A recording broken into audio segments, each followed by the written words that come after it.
My brother pulled a surprise proposal on my fiancée to prove she's just using me to get back at him, and now I'm crossing my fingers that his wild move hasn't scared her off. My 28 male brother Mark, 26 male, used to date my fiancée Jen, 26 female, a year ago. For context, they dated back in August 2022. They were only together for a month before he broke things off with her because he was bored of being in a relationship and never really wanted to settle down anyway. At the time they were dating I was in a different state, so I had no idea he even had a girlfriend, and I had no idea who Jen was until I met her. Jen and I met at a bar when I moved back in October and hit it off really well. She was easily the most beautiful and intelligent woman I ever met, and we met up a few times more before we made it official. Fast forward to December and I finally bring her up to my family and propose them meeting her at Christmas. They knew I was in a relationship, but I'm not the most open about my personal life, so I kept details about her to a minimum until I knew how serious we really were. My parents asked to see pictures and they started passing my phone around the dinner table. Mark saw it and blew up, calling me a shit brother for dating his ex-girlfriend, and he demanded I break it off with her. I refused. When I asked Jen about it, she confirmed they dated and gave me the details about their breakup. It took a few weeks, but eventually Mark stopped bringing up me dating his ex and I thought he was over it. On Jen's birthday this year, I took her out to a fancy dinner with both of our families and her closest friends, and I asked her to marry me. Mark flipped once again and blew up about me proposing to her, which me and my sisters immediately shut down. The incident happened this past weekend. Mark had been pretty quiet about the whole thing for the last 2 months. I didn't see him much and figured he went low contact with me, which I had no problem with. Then he invited me and Jen for family dinner at his apartment with my parents and sisters. I thought it was weird, but my parents and sisters were also going, so we agreed to go. The dinner was nice, nothing too fancy, and we moved to the living room to talk. About 30 minutes into normal conversation, Mark stood up and told us he had an announcement. He made a long speech about being happy to have his family around for his big moment, then got on one knee and pulled out this cheap ring while asking Jen to marry him. Jen was confused and obviously uncomfortable and demanded that he put it away and stand up. My dad tried to make a grab for Mark, but I got to him first and punched him.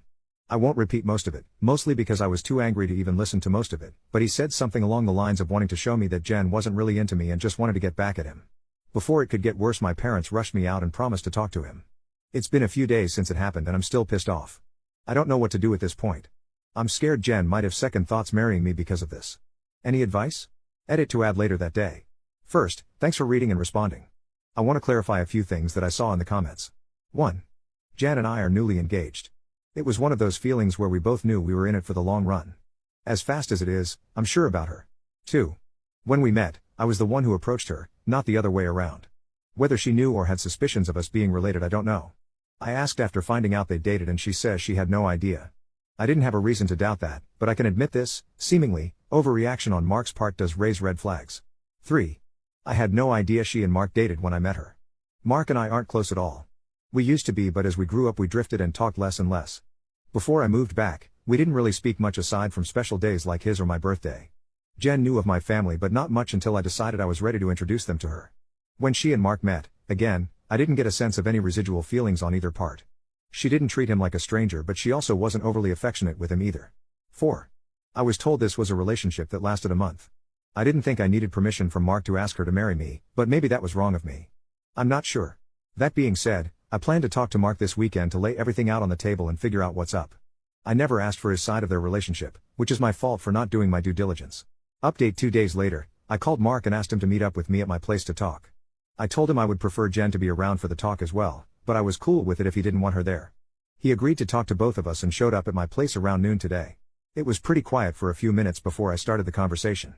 I apologized for not warning him I would be proposing to Jen, and I apologized for hitting him. He said it was whatever, but he appreciated the apology. I told him what Jen had said about the relationship and breakup when I asked her about it, and I asked him to confirm if it was true. I pretty much said that his reaction throughout this whole thing has been extreme, and I wanted to make sure I wasn't misunderstanding their relationship or downplaying how serious they were. He confirmed that they only dated for a few weeks and he broke up with her because he lost interest. Jen asked if he was acting like this because he still had feelings or regrets about ending things with her. He said he could admit he thought she was more attractive than when he last saw her, but there weren't any feelings or regrets. He said he just didn't like seeing a girl he dated, even if it was short term, with his older brother, and as a man I shouldn't have violated him by pursuing things with his ex. I reminded him that I had no idea they dated, so it wasn't like I consciously did this knowing their history together. He shrugged me off and said it didn't matter, I still should have broken it off. He was adamant that if the roles were reversed he would have done the same thing, which I highly doubt. I asked him why he proposed to her if he didn't have any lingering feelings. Basically, to sum it up, he was talking about it to one of his buddies who was around when Mark and Jen dated, and the guy put the idea in his head that maybe Jen knew from the start that we were related and was doing this to get back at him, considering Jen had been hung up on him after they ended. He and his friend thought it would be a good idea to test it and see if they were right, so he came up with the idea to propose and see if she dumped me for him. Jen asked him to elaborate on why he thought she was hung up on him, and he told her that he heard she was asking about him following the breakup and still hanging out at the places they used to go to, so it was a valid assumption. Then for her to pop up randomly with his brother affirmed his suspicions. Jen told him she'd only asked about him once following the breakup and she'd been hanging out at those places with friends before they started dating and she wouldn't avoid them because of a breakup. She also told him she was offended at the idea that she would go as low as to pursue me, just to get back at him. He shrugged and gave her a half apology but said she had to see it from his point of view. He asked her if she really didn't know and she told him that she didn't see the resemblance in us until we were in the same room and we act nothing alike, so it never crossed her mind, and he said okay. That pretty much wrapped up the conversation. He did tell me before he left that I could take back his invite to the wedding because he can't bring himself to support our relationship knowing he used to date her. I told him he didn't have to worry about that as he was most likely going to be uninvited anyway. It's been a few hours since our talk and I do feel better.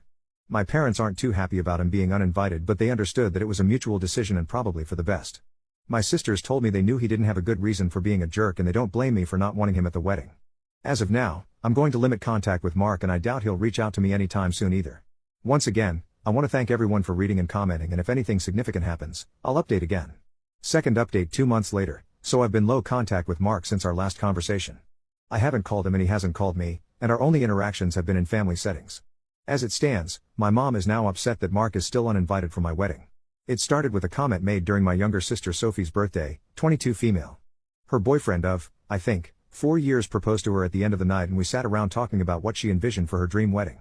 She talked a bit about wanting a destination wedding and her ideas for the cake and dress. Then she said something along the lines of, "Teddy, I know Mark's banned from your wedding but you won't care if he comes to mine, right?" I laughed it off and told her I can't get mad about her guest list even if I wanted to. My mom gave me this weird look and asked if Mark was still not invited to my wedding. I told her yes and she got irritated. She told me she thought I was joking and said I was being unreasonable to go through with banning him from the wedding since he's family. She accused me of holding a grudge just to be petty. I reminded her that he and I agreed on him not coming. I then told her that this wasn't the time to talk about my wedding since the day was about Sophie, and if Mark or her want to talk about my wedding they can call me another time. Sophie laid into my mom a bit about trying to make her special day about Mark and my mom dropped the issue. For those of you who might be wondering, Mark wasn't at Sophie's party because he apparently had to work and couldn't make it. A few days later, my mom stopped by my house and said she wanted to discuss my wedding. She asked me why I was so adamant about Mark not coming to my wedding.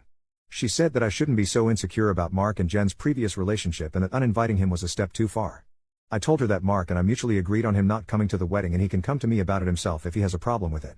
We got into an argument and she said that if I wasn't going to re-invite Mark then she would not be coming either because I'm ostracizing her son. I shrugged and told her if that's what she wants then she can toss her invite in the trash because I won't beg her to be there. She asked me if I would really be okay with her not attending and I told her it wouldn't be the first time she missed an event of mine because of Mark. She said I was being an off for throwing her past mistakes in her face and she stormed out.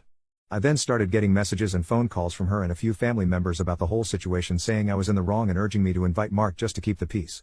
Jen's also been getting messages from my mom asking her to talk to me and get me to change my mind, but to my knowledge she hasn't been responding. So far, most of my mom's side of the family are standing in solidarity with her and not attending, while my dad and his side of the family, which is only my aunt and uncle and their 2 kids, agree with me and are still coming. My sisters are also still coming to the wedding and of course Jen's family too. Also, I talked to Mark about it and asked him if he had a problem with not having an invite. He said he uninvited himself in the first place and he doesn't get why they're making a big deal because he still doesn't want to go. He told me to leave him out of the fighting because he's not involved and he says he'd tell her the same. As of now, I'm back to being low contact with my mom, but my dad and I are still on decent terms. I'm still deciding on whether I'll re-invite my mom and her family, should they change their mind about the boycott, but the chances are low and I told my dad this too, which he understands. For now, Jan and I started looking into downsizing the venue since the guest list is significantly smaller. Update 3, my mom is uninvited from the wedding indefinitely. About 2 weeks after she decided to not come to the wedding, she stopped by and said she wanted to clear the air and talk about everything. We agreed and invited her in to join us for dinner. Jan made her a plate of food and I asked her if she was still planning on not coming to the wedding. She said that while she wants to, she can't get over me not inviting Mark because of a simple mistake. I reminded her that his simple mistake was proposing to my fiancée with me sitting less than 3 feet away from him, and she said it was just a joke. Jan asked her why she wanted to talk if she was maintaining the same stance on Mark coming to the wedding. She said she wanted to talk to Jen and she was hoping Jen would hear her out and talk me into inviting Mark again. She apparently assumed I was at work and she'd be able to catch her alone. Jen politely told her that she understood her thought process, but she wouldn't have had that conversation anyway without me present since this is about my brother. My mom made a comment somewhere in the lines of Jen being spineless and unable to have a conversation without me thinking for her, which started a pretty heated back and forth between the 3 of us before Jen told her to get out. She got up and started walking towards the door and my mom followed her still screaming at her. By this point she's yelling about her tearing our family apart. While Jen was unlocking the front door my mom grabbed her hair and pulled her to the ground still screaming. She hit her and tried to claw her face and I dragged her off of her and threw her outside. She banged on the door for a few minutes while I made sure Jen was okay before she left and called the both of us repeatedly. When I was sure Jen was okay I texted my mom and told her not to bother reaching out again because we'll never speak to her again. I called my dad and sisters and told them what happened too. My dad was surprised and tried to make excuses, saying she'd been stressed about this whole situation for a while. My sisters say they knew she'd snap eventually since she's always been a crazy bitch and they said they'd come make sure Jen is okay. I asked Jen if she wanted to press charges but she declined and said she only wanted to cut contact with her for good. I told that part was obvious but she should still talk to the police since she was physically assaulted but she doesn't want my mom to get arrested. My sisters and Jen's mom came by to comfort her thankfully so she's doing okay. My mom is blocked on everything until Jen says otherwise. I genuinely don't know what to do now. Jen doesn't want to go to the police because she'd feel guilty having her arrested over this, but my sisters and I want to convince her too, and I'd at least want documentation in case something happens in the future. Clarification and some background on my relationship with my parents. Some people were asking questions about my mom and my decision not to be open with Jen about my relationship with my parents. I figure I could give some background on why we're so strained. Like some of you said, Mark was the golden child. Mark was my mom's baby boy and she didn't do much to try and hide it. They didn't spend much time with my sisters and I like normal parents did with their kids unless they had to, but they'd spend time with Mark as often as possible like taking him out shopping while we stayed with a sitter, or bringing him home his favorite food and toys from the store when they'd shop alone. He usually got better things compared to the rest of us like new expensive clothes while ours were thrifted or new toys just for him compared to old toys we had to share with each other. If my sisters and I got gifts, they were for us to share, but my mom made it pretty clear that Mark's things were only for him and we shouldn't touch it. When Mark would screw up, I'd get punished for not being a good role model and showing him the proper way to behave. For example, Mark went through a phase of breaking his toys and I got the beating because obviously he learned the behavior from me. When he was 8, Mark got in trouble at school for trying to push a kid down the stairs. I was grounded for 2 weeks and told to apologize to the kid for not teaching my brother right. When I turned 13, I pushed for my parents to start giving me an allowance. They agreed as long as I did household chores like mowing the lawn, taking out the trash, raking leaves, etc. It was usually somewhere around $25 a week to help me start saving. Mark saw that I was getting money and he begged my parents for an allowance too. Instead of making him work, $10 of my allowance money was given to him each week because we were doing such a good job with our chores, that he never touched. Whenever I asked him to help, he'd tell me it's not his job to do chores so why should he bother. It was around this time that I started really distancing myself from my brother. By the time I entered high school, we only talked to each other when we needed small favors or when we absolutely had to. I got my first job when I turned 17 because I wanted to finally get my own car and make money that they couldn't force me to give to Mark. My oldest sister Maggie helped me start my own bank account and showed me how to properly budget and save my money.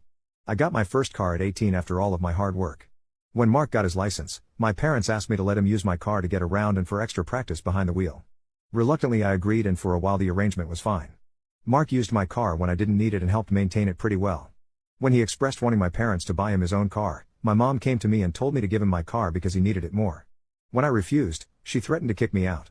We got in a fight that night which ended with her giving Mark my car and taking me to transfer ownership of it to him within the following few days. Since I didn't have anywhere else I could go at the time, I just sucked it up and signed it over. When I graduated high school, both of my parents skipped my graduation because Mark didn't want to sit in a long ceremony just to see me get a piece of paper, and my mom didn't want to leave him alone for the night. So I only had the support of my sisters and my aunt and uncle who wanted to take me out. They ended up having to bring me home at my parents' request because they made me dinner to make it up to me. It was a dinner I couldn't eat because my mom put shrimp and chicken on the same serving dish and I'm allergic to shellfish. My first year out of high school I worked 2 jobs to buy myself another car, and at the start of the new school year I moved away for college and cut contact with them. They, mostly my mom, tried to reach out for the first few months via social media and Sophie, but I never responded and I told Sophie she would be cut off too if she kept trying. When she couldn't get to me through Sophie, she tried going through my older sister Charlotte, and a few times through Maggie and Mark until I threatened to file a restraining order for harassment. It was a bluff because I had no idea how to do it, but it managed to scare her off and the most I got from her was happy holiday texts over the years. Around the time I moved back, Charlotte told me they had been seeing a family therapist, at Charlotte's request, and my parents wanted to apologize for their treatment of us. I was hesitant but I agreed as long as they would be genuine, and the reconciliation process started when I moved back home. That doesn't even scratch the surface of everything they put me through, and it took a lot for me to even begin to let them back into my life. When I met Jen, I wasn't sure where my relationship with her was going or where my relationship with my parents was going. I didn't want to mention my family at all mostly because I was ready to cut contact again if I needed to. Jen was understanding of it being a sore subject and didn't press for more. I hope this helps shed some light on some of the questions I've been seeing pop up. Update 4. I want to thank everyone who's taken the time to give me advice on what to do going forward and all the kind messages and comments I've gotten over the past few days and weeks. Jan and I have read the comments together and everything is appreciated. To answer the most common question about why I chose to reconnect after everything, the short answer is because I would do anything for my sisters. Charlotte wanted the entire family around and for the birth of her first child and to help her while she adjusts. She didn't want part-time aunts and uncles who would only visit her kid during birthdays and holidays. She was never the type to ask for much of anything growing up, so when she asked if I would be willing to try for her, I agreed because it would make her happy. I also think part of me hoped that maybe they'd changed. I don't regret trying to reconcile either. My parents are still terrible, but I met the love of my life, so I call it a win. A few people wanted to know if there's an update, so here we go. Sorry if it's a mess or confusing, a lot has happened. We filed a report with the police and were told that even though Jen doesn't want to pursue anything, it's not up to us to decide whether it goes further, but they would keep our preference in mind. We provided some pretty decent evidence of the assault, including pictures of Jen's face and texts with my mom and dad talking about what happened. We were advised to report and record any other incidents with my mom going further in case anything else happens. Considering where we live, I doubt it'll go anywhere, but at least we have it on record. I got about 100 angry text messages that tell me they at least spoke with her regarding the incident. My mom tried to corner me leaving my job and screamed at me about trying to ruin her life. She kept screaming that I was an awful son for trying to get her arrested over a small misunderstanding and she didn't understand what she'd done to deserve being punished like this. I told her that if she didn't like being in legal trouble then she shouldn't have hit Jen. She demanded I tell the police to forget the report, which I refused. I told her exactly what the officer said about it being out of my hands. She had a tantrum in the parking lot and hit me a few times, just on the chest and arm, before security intervened and dragged her off the property. I had to talk to my boss about the incident. Luckily she was understanding of everything going on after I explained what was happening. When I got home, I told Jen what happened. She was upset and asked that we discuss the plan with my family moving forward. It was a long talk, but we took the advice of some Redditors and decided to go completely no contact with my family aside from my sisters. We agreed that having them in my life is adding unnecessary stress for the both of us, and we aren't even married yet. She told me she wanted to consider moving away and putting some distance between us and my family. She said that she tried to stay out of my family issues because it's not her place, but she refuses to put up with my mom and her behavior or my dad enabling her abuse. A lot more was said, too much to put in this post, but I agreed with her that they were more trouble than they're worth and I also don't want to put up with this anymore. I also agreed to go to therapy and she's helping me find a therapist. I decided to call my dad after our talk and let him know I would be going no contact. He didn't answer the first time I called, so I left a message asking to have a long talk. When he called back, he asked if it was okay for my mom to be a part of the conversation. I told him it was okay since she needed to hear what I had to say too. The conversation went about as well as you could expect. I told them both that Jan and I are cutting them out of our lives. My dad demanded to know why I would do something like that after going through all the trouble of repairing our relationship. I told him that this entire thing with Mark has shown me that nothing is actually repaired between us and, as far as they're concerned, the world revolves only around my mom and my little brother. I told them that their continued favoritism of Mark has brought our relationship to a point of no return and that I wasn't interested in holding on to a failing relationship. I told them that I agreed to reconcile for Charlotte's sake, but I don't appreciate all of the disrespect towards me and Jen, and that I wouldn't put up with it anymore for both of our sakes. To my mom specifically, I told her that I was tired of her using me as a scapegoat for her bad parenting and Mark's attitude. I also told her that I would never forgive her for what she did to Jen and what she did to me and my sisters growing up. She started to say how I should move on like my sisters have, but I cut her off and told her that she should take their forgiveness and move on because she would never receive it from me, especially after everything she's done these last few weeks. She started crying and asking me how I could treat her like such a villain. I told her she could only be upset with herself because I've done nothing wrong. She cried harder and told me how much she regretted having me and how I've only tried to ruin her life. This started a heated argument between her and Jen once again, and Jen told her in much more colorful words that she was disgusting, and plenty of other nice names, for saying something like that to me. I don't know if she left the room or just decided to shut up, but my mom stopped talking when Jen was done speaking to her. My dad said he wasn't okay with being shut out of my life and he asked me to try to understand my mom's point of view. He said that she was also struggling because her kids were at odds and I was being unfair to punish her for her struggles with raising and caring for us. The last thing he said was that we were a family and I shouldn't let past mistakes stop us from moving forward together. I told him that the only person she ever cared for was Mark and herself, and there was nothing he could say or do to make me change my mind. I told him that it was up to him whether to keep my number, but I would be blocking him and my mom everywhere and I wouldn't be reaching out again. Then I hung up. Afterward, I sent a long email with a link to my posts attached to my entire family uninviting everyone except my aunt and uncle and my sisters to the wedding. I hadn't cried in a long time, but Jen held me while I cried after writing the email and she assured me we would be okay. My sisters also reached out to me after reading the email. I apologized to Charlotte for not being able to continue reconciling like she wanted, but she told me it was okay and it's not my fault I had to cut them off again. The response from my family has been pretty mixed. Some are angry I aired out family issues on a public internet forum, while others are pissed at my parents because they never knew it was this bad. The last person I talked to about everything was Mark. He asked if I was cutting him off too, and I told him I wasn't, but I wouldn't be going out of my way to reach out to him either. He didn't argue and just wished me the best with the wedding, and we haven't spoken since. Right now, Jan and I are looking for a new place to stay. The plan is to move closer to Jen's brother. He lives about 3 hours from where we are now, and Jan and I like the city he's in. I spoke to my boss about transferring, and Jan is looking into the option of working 100% remotely or possibly finding a new job. And once again our venue's changed. Since the guest list is significantly smaller, my future brother-in-law is considering letting us use his lake house for our wedding. I don't plan to post any more about this unless the sky falls, at least not until the wedding, because I want to move on with life, but I want to thank you all for your comments and advice. New update 10 months later. Hey everyone, it's been a while since I posted here. Things have been busy, but I saw a few requests for an update. It's small, but here it is. I have a wife and a newborn daughter now. We found out Jen was pregnant around the time of my last post, so that pretty much kicked us into overdrive as far as moving away and starting fresh in a new place. I was able to transfer to a different location, and Jen found a new job here that lets her work remotely. We got married 4 months ago at her brother's lake house. We didn't plan to have the ceremony so soon, but we both didn't want to wait for the baby to arrive to get married. Jen also found a dress that she fell in love with and didn't want to get too big to wear it. It was a small ceremony with mostly her family present, but my sisters, aunt, and uncle did attend. I know some people probably wanted to hear about a huge blowout at my wedding, but it was easily one of the best days of my life. My daughter was born early last month. She's beautiful, happy, and healthy. Jen's also doing okay. The last stretch of the pregnancy was hard for her both emotionally and physically, but since giving birth she's been doing better. She's seeing a doctor regularly during this postpartum phase due to complications she had during the pregnancy, but so far there aren't any major health concerns for her. Besides complaining about the doctor visits, I don't think I've seen a frown on her face since we've brought our daughter home. As for my parents, I haven't heard from my dad, but my mom did reach out a few days after the wedding. Apparently my uncle sent them some of the photos they took at the wedding. My mom made a fake Facebook page and started spamming Jen and I with angry messages about excluding her from both the wedding and from Jen's pregnancy. She went on a lengthy tirade about being entitled to being part of her grandchild's life and about how unfair it was that she wasn't allowed to be present in our lives. She asked to come visit us, demanded we visit her, and even asked to be in the delivery room, all of which was quickly shut down by me.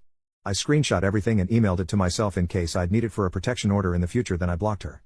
I haven't heard from her since, but I know she's been harassing my sisters to get us to talk to her. I don't know what, if anything, they're doing about it, but I did make it clear that we have nothing to talk about with her. For everyone wondering if Mark and I have been in contact, the answer is yes. He called after we came back from our honeymoon and congratulated us on the wedding and pregnancy. We did have a long talk about everything that happened. I won't go into detail, but we both got to say a lot, and he did offer both me and Jen what feels like a sincere apology for what he did. We've been texting a bit here and there since we talked. It's mostly just small talk and life updates, but he did invite me to have a drink with him next time I'm in town. I don't know if I'll accept it, but I told him I'd think about it. Thanks everyone for the support and well wishes you've all given us. Sorry if this update was all over the place. Edit, just to clear it up before anyone asks, Mark doesn't know where I live and likely won't know in the future. If he chooses to give updates about my life to my parents, that's his choice. I won't give him any details that he can pass on that would help them pop up unannounced. Unfortunately, even if we are able to form some sort of relationship, I'll never be able to fully trust him.